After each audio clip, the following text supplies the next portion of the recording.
ఎక్కడ దేవుని యొక్క అండ దొరుకుతుంది?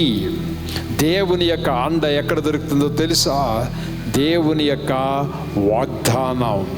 ఆయన మాట నమ్మండి, ఆయన వాక్యాన్ని నమ్మండి.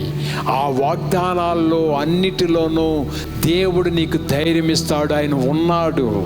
దేవుడు యొక్క సన్నిధి వాక్యము దగ్గర ఉంటుంది, ప్రార్థన దగ్గర ఉంటుంది, సహవాసం దగ్గర ఉంటుంది. దేవుడు ఈ సంవత్సరం అంతా మీకు తోడుగా ఉంటాడు.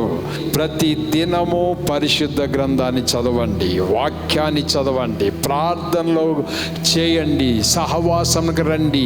దేవుని వాక్యము ఎక్కడ ఉందో, వాక్యము శరీరధారే మన మధ్య నివసించెను.